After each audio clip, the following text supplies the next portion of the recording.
Well, in 2014, Navient spun off from student loan giant Sallie Mae and started trading on the NASDAQ exchange. The company opened its doors more than a quarter century ago, and today the loan servicing company is one of the largest employers in Fishers with some 1,700 employees. Well, welcome back to this special edition of Inside Indiana Business, powered by Pacers Sports and Entertainment, and coming to you from the Indiana Internet of Things Lab in Fishers. It's time now for a special edition of The Insiders. You know, from the early days as a sleepy little town to the rapid growth and vision to create a vibrant entrepreneurial city, let's take a look now at the pulse of Fishers with a great panel of insiders. Also, we'll take some questions from our studio audience that has been assembled here at the IOT Lab in Fishers. And I'm pleased to be joined on this first section of The Insiders by Clear Objects CEO John McDonald. Also, IUPUI Professor of Practice and Human-Computer Interaction, Lou Lindsay. And First Internet Bank Executive Vice President and Chief Operating Officer, Nicole Lorch. And welcome one and all to the Insiders. Thanks. John, you're a tech guru, but you're also kind of a historian. You've written a couple of books about the history of Fishers. So to tee up our conversation, talk about your view of the evolution of Fishers that's been a pretty quick evolution over these last 20, 30 years. Well, you know, we're approaching almost 100,000 people that live here, but as late as 1990, there were still less than 10,000. So the growth has been tremendous. Even as late as 1963, there was only about 350 people that lived in Fishers. So if you plotted that on a graph, it's just explosive in the number of people that have moved in here. That brings with it all the good and the bad.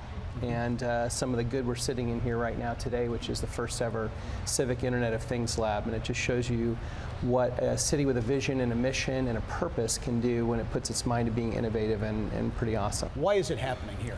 I think that fundamentally what's occurring is you've got this magical intersection of great ideas, great talent, and ever-growing amount of venture capital to apply on those things, which are the magic ingredients that can create any innovative company. Those are all right here at arm's length in Fishers, and more importantly, you've got a general sense of enthusiasm around the entire idea of being innovative. Nicole, First Internet Bank moved here about 5 years ago, yes. And certainly First Internet Bank is one of the great success stories, tech success stories in Indiana. Why the move to Fishers? Why did this environment here fit with the culture there? Well, Gary, our growth mirrors Fishers' growth. We talk about it like a hockey stick, and being the 18-year overnight success story. It took us 15 years, starting in 1999, to get to be $1 billion in assets. Then it took us 2 years to get that second billion. So the first really is the hardest.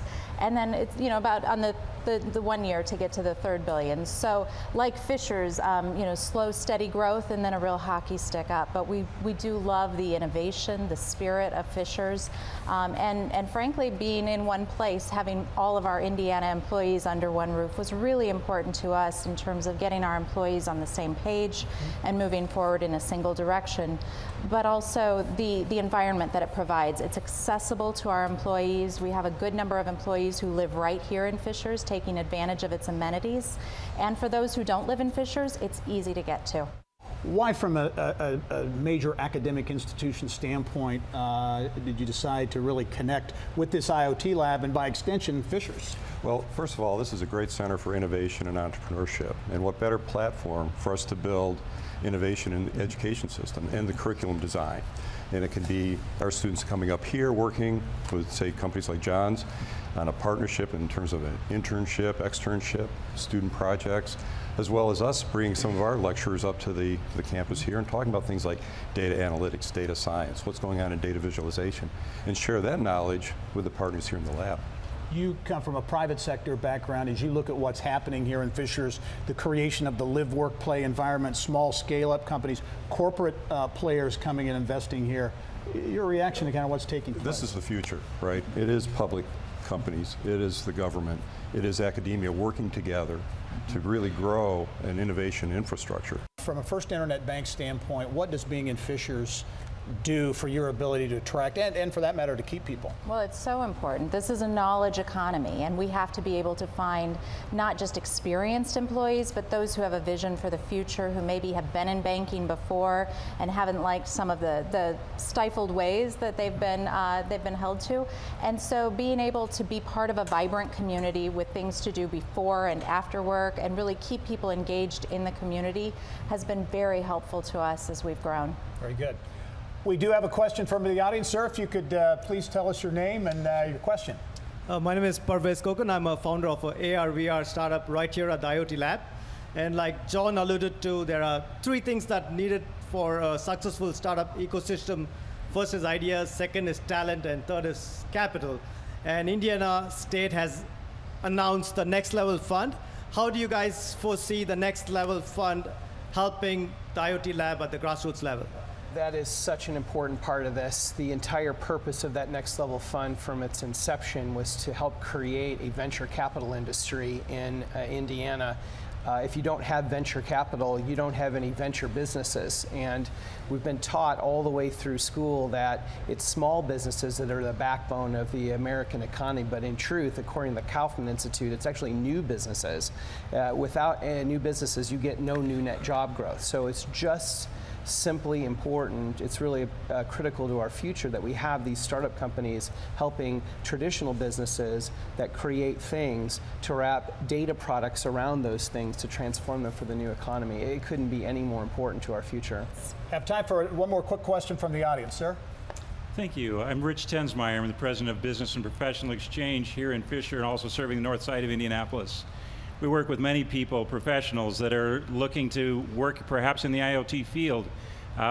What can we learn from the businesses about what they might be expecting from future employees by way of skills, background, certifications, ideas, or attitude that would help prepare for the IoT world? When you think about education, there's the traditional pathway, right? High school, then undergraduate degree, then get your graduate degree. Today, all of that is open now, right? We talk about certificates as opposed to a full, 2-year, say, graduate diploma. We're talking about coursework that is very focused on a specific need. So there's any number of venues that we can train the workforce to really be ready to step into this IoT world. And that's one of the reasons that we elected to join the IoT Lab, is to bring that kind of knowledge and that kind of training here. That puts a wrap on our first Insider segment. Thank you all for being here. Lou Lindsay, Nicole Lorch, also John McDonald. Thanks very much.